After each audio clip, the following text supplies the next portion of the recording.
The assassination of Jon Snow was the climax of season 5, and this season we wanted to start right where we left off, with his body lying motionless in the snow at Castle Black. I don't think there's a whole lot of question about who did this and why. This was a very clear power grab. Who killed him? I did.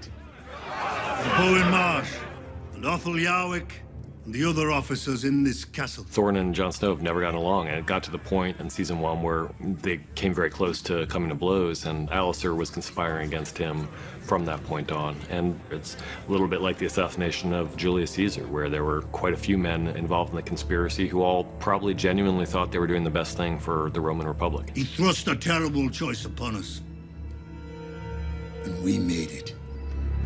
We're never going to fix what's wrong with this city from the top of an 800-foot pyramid. Tyrion's very much in a situation, along with Varys, where they're sitting on a volatile powder keg of a society. Fear has brought Meereen to a standstill. Whoever you are, wherever you go, someone in this city wants to murder you. The enemies of Daenerys see a city ripe to be overthrown, and it's going to test Tyrion's political skills, his diplomatic skills, all of his experience. He's optimistic in a strange way for him. He's not generally an optimistic person, but I think he feels inspired for the first time, and he feels equal to the challenge that's facing him when it comes to Meereen. The Sons of the Harpy take orders from someone. Have you started looking for that someone? Your Grace, I'm sorry to disturb you. A ship from Dawn has sailed into the harbor. Marcella. It has been a rough couple of months for Cersei Lannister. She's still embarrassed and shamed, and then she gets word that her daughter's ship, the ship from Dorne, has arrived, so it's for the first time in a long time, it's some good news. She can finally see her beloved Marcella again. But I think when she sees Jaime's face and she sees what's behind Jaime under the shroud in that boat, that's the lowest point she's ever reached. One of the things that we always loved about Cersei, and particularly about Lena Headey's interpretation of Cersei, is that she's not an evil witch whose function in life is to perform evil. She's a human being, and one thing everyone has to admit about Cersei is that Cersei loves her children. What's happened to her is almost all she can take. The fact that she's got another child left, that and Jaime are the only things keeping her from complete despair. We're the only ones who matter, the only ones in this world. And everything they've taken from us, we're going to take back and more.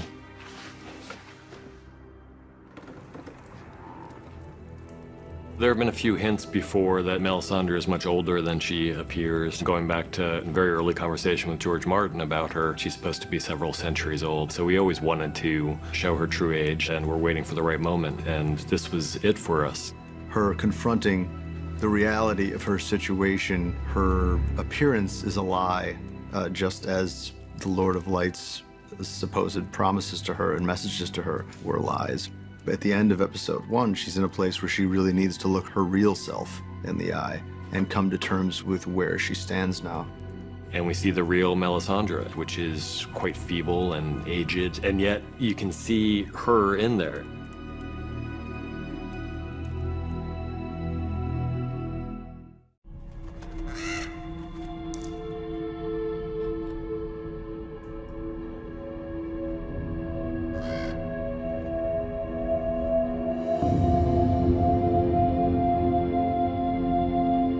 Last we saw Bran was the end of season 4, and we knew that he was heading into a very new phase of his life, one in which he was being trained for something. We didn't quite know what he was being trained for, but when we first see him in the second episode of this season, we jump right in, and now we're really seeing him not only able to walk through the world, but him being able to walk through his own past and the past of his family. When we started working on the show, we did not want to do flashbacks because oftentimes it seems like a hallmark of kind of lazy storytelling. But that said, you know, the history of this world is so important to understanding the world and to understanding why the characters are motivated as they are and to where they're headed.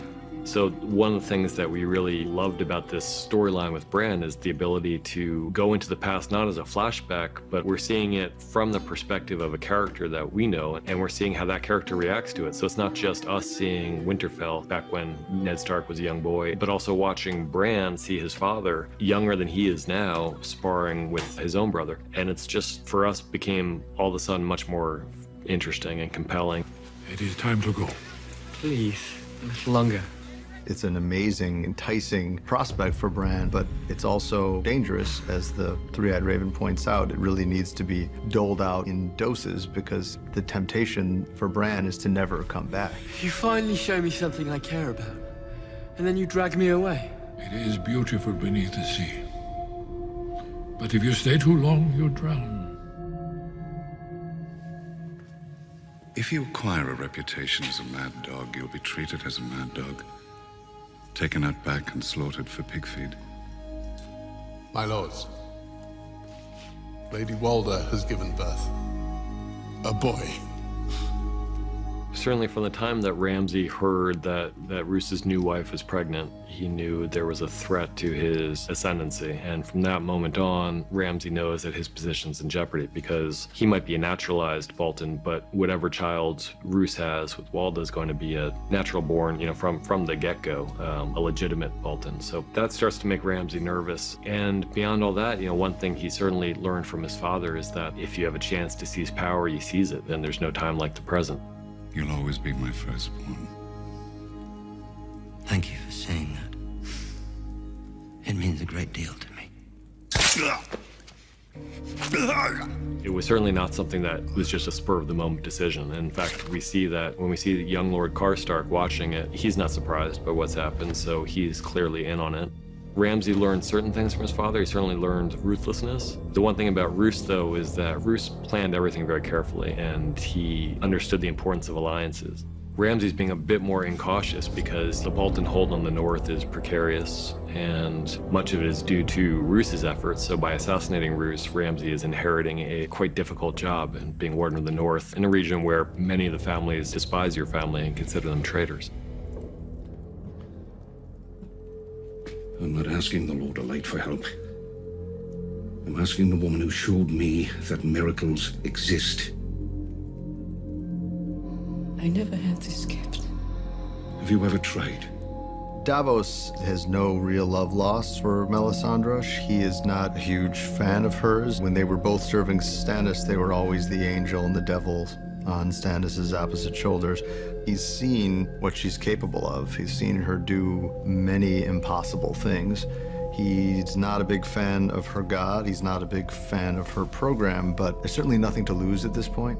And if it doesn't work, then it doesn't work.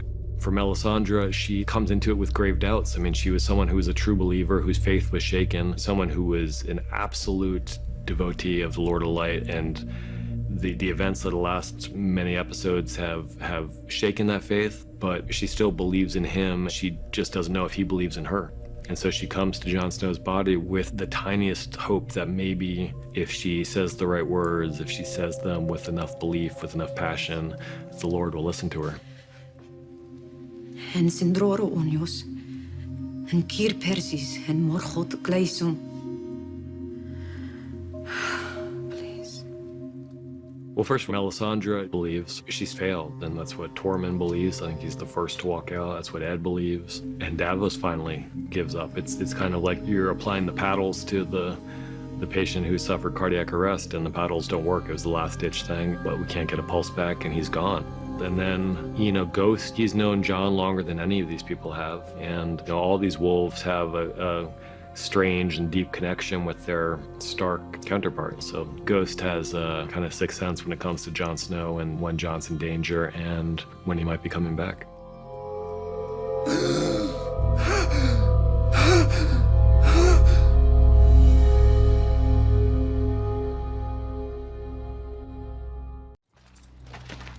Sir Arthur Dane. The sword of the morning. Father said he was the best swordsman he ever saw. One of the best things about being able to go back with Bran and look at the past is to be able to see the discrepancy between the received history, the things that everybody knows about the things that happened, and what actually happened. Every kid who grows up in Westeros, they all hear about this legendary sword fight that took place 20 years ago, and as far as Bran knew, it's just his father beat this legendary guy. And now it begins. No. Now it ends. Honor is a kind of wished-for state amongst certain members of the society who want to be the best possible versions of themselves, and they want to live and die bravely and fighting, you know, with this according to a certain code. And certainly Ned embodied that better than anyone we've seen, I think, on the show. He's better than my father. Far better. My father beat him. Did he? But one thing to remember about this fight is this is at the end of a long rebellion in which Ned and Howland have seen many thousands of people die due to the insanity of the Mad King, who these Kingsguard are sworn to follow. So honor was so important to Ned Stark that it was worth losing his own life for, but he was completely ready to let go of that honor and excellence to do something that he really felt was more important. It could make a very, very strong defense for Ned doing what he did, but it certainly does puncture the mythology of Ned Stark that's running through this world, especially after his death.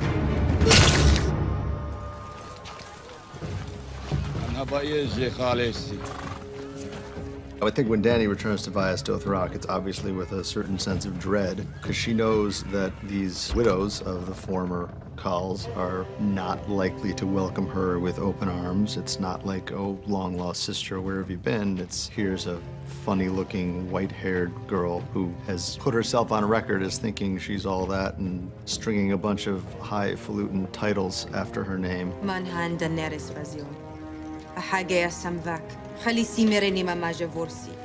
the High Priestess of the Dosh Khaleen is not coming at it from the perspective of somebody who's looking to punish this young person with inflated ideas of her own greatness. I think she remembers what it was like to think that a glorious destiny awaited her and to find out that that wasn't the case. I think the High Priestess has a certain amount of empathy with Dany's position that you see in the way she relates to her, which is stern, but not quite as awful as anybody might have expected it to be.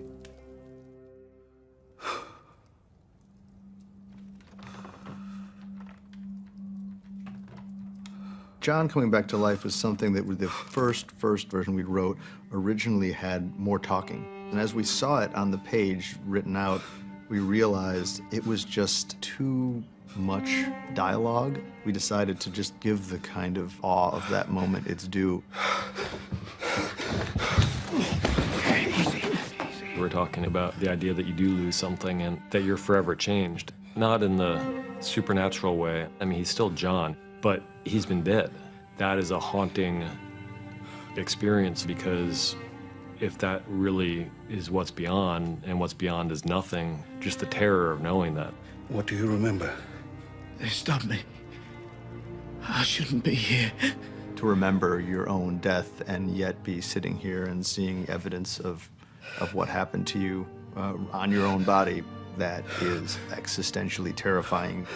It's learning how to live with the memory of being murdered, which is the experience of absolutely no one in this world. I did what I thought was right, and I got murdered for it. And now I'm back. Why?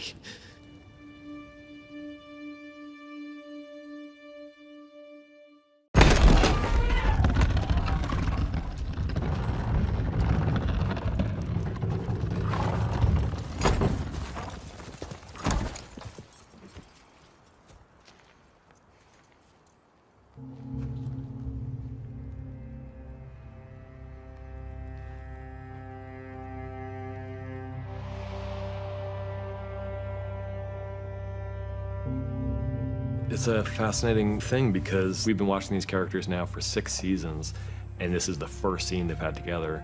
2 of the most important characters on the show, and they've never been together on camera before.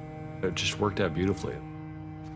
The idea that after all Jon and Sansa had been through as characters, that they're finally able to put a foot back on solid ground in terms of family and somebody with whom they have a bond that runs deeper than any other bond.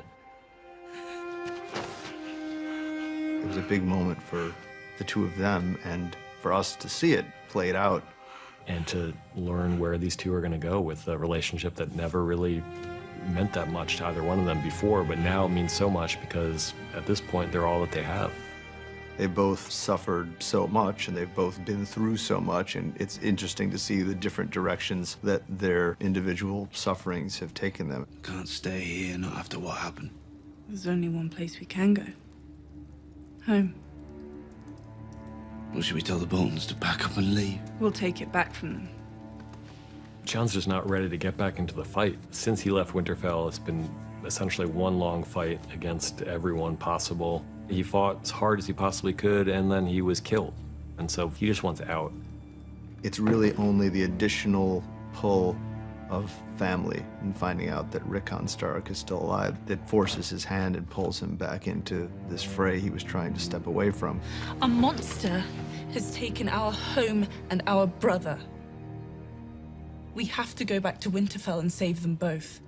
He has to do the right thing.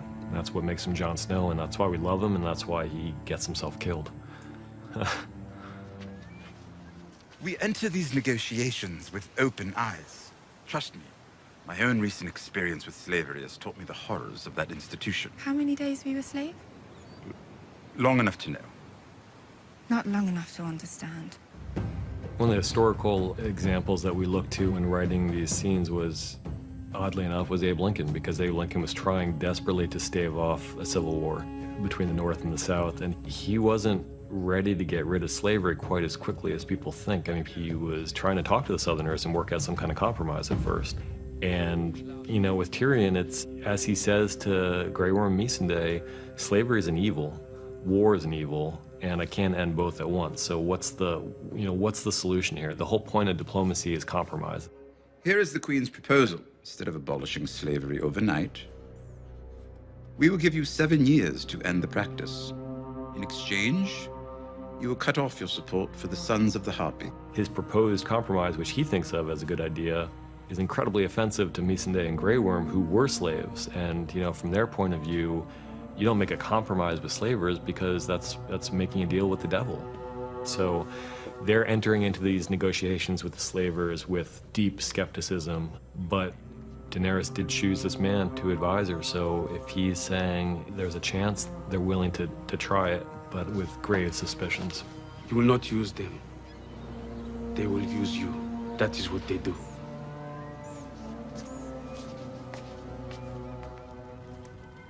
Vos mana vos hal. Ana voka ki yeri. Vos ma an have a drink. Imagine Anne having knock.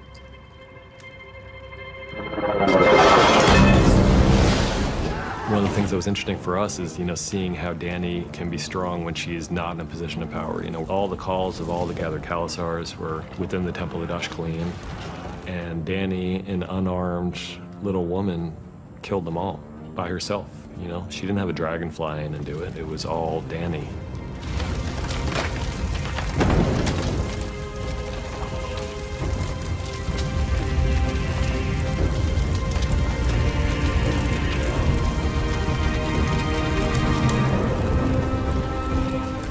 The end of episode 604 was definitely meant consciously to echo the end of episode 110. It's Dany stepping out of a flame to great effect. This time it was just on a much, much larger scale. Rebirth is clearly a theme this season, you know, whether it's Jon Snow or Dany emerging again from the fires. When she did it the first time, only, you know, a few score people witnessed this miracle of Daenerys Targaryen emerging unscathed from the flames. Now it's the Dothraki as a people who witnessed this. The act of stepping out of that burning temple in which all the Dothraki power structure had just perished pretty much makes her the queen of the Dothraki in one fell swoop. And of course, it's hard not to be impressed when you see her emerging from the fires unscathed. It's like a god being reborn, and that's why they all bow to her.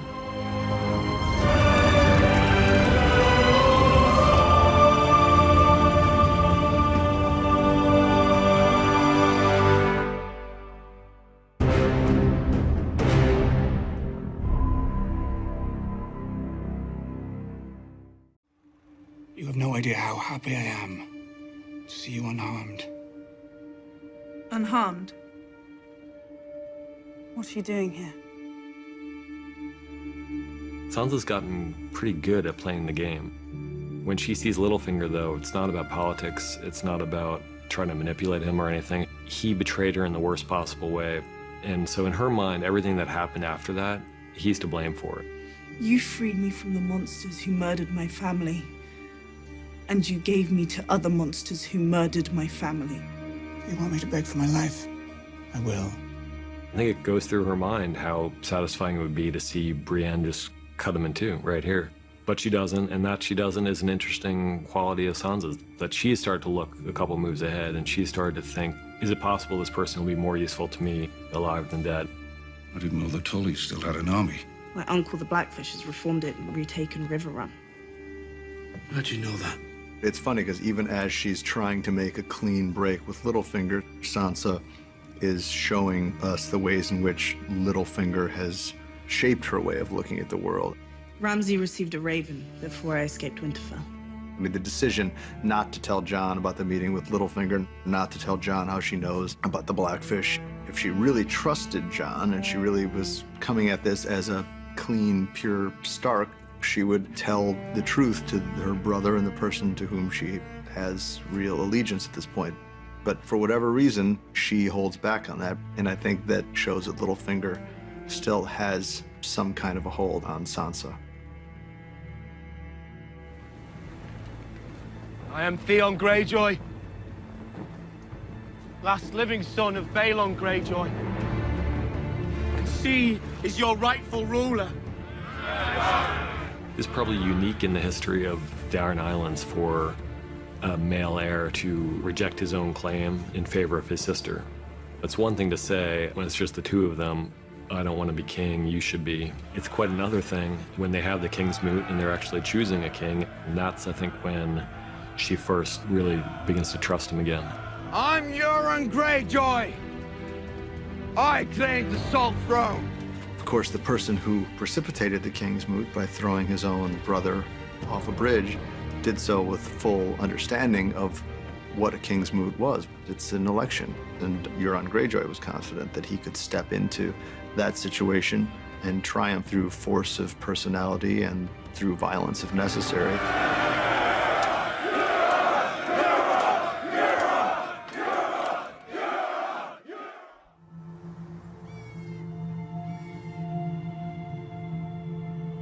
There are certain symbols and patterns that recur throughout the show. The first time we saw that was in one of the very first scenes in the pilot, when Will, the ranger, sees the wildling body parts in an odd pattern displayed by the White Walkers. We see it again north of the wall with the dead horses displayed in a spiral pattern. And then you see it again here and learn where these patterns come from, that there are ancient symbols of the Children of the Forest used in their rituals, and the Children of the Forest created the White Walkers. The Night King, who's sort of the embodiment of absolute evil. What you're watching is the creation of this absolute evil. So the absolute evil isn't absolute after all. No one's innocent, really, in this world. And there's just something really beautifully right about the idea that the great nemesis of mankind were created to protect the children of the forest from mankind. The cave is a safe place. You know, it's like you're playing tag, and if your hand's on the wall, you're safe from whoever's it. And it is the Night King, and he can't access them as long as they're in there because of the magic that's protecting this cave. But Bran makes a mistake.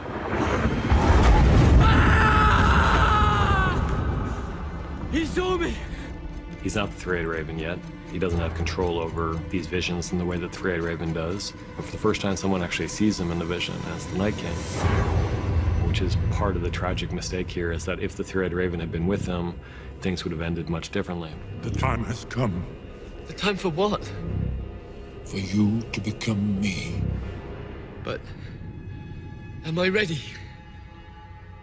No. As soon as the Three-Eyed Raven realizes there is no more time, he's got to try to upload all this knowledge into Bran. This is happening much, much more rapidly than he thought it was going to happen. And he doesn't really know what it all means. He doesn't know what to make of it all because it's happening under duress. Hold the door! Hold the door! We had this meeting with George Martin where we're trying to get as much information as possible out of him, and probably the most shocking revelation he had for us was when he told us the origin of Hodor, how that name came about. I just remember Dan and I looking at each other when he said that and just being like, holy shit. Hold the door! Hold the door! Hold the door! Hold the door! It was just one of the saddest and most affecting things. Even sitting in a hotel room and having somebody tell you that this was going to happen in the abstract in some way, and that Hold the Door was the origin of the name Hodor. We just thought that was a really, really heartbreaking idea. Hodor! Hodor! Hodor! Hodor! Hodor! Hodor! Hodor! Hodor! Hodor!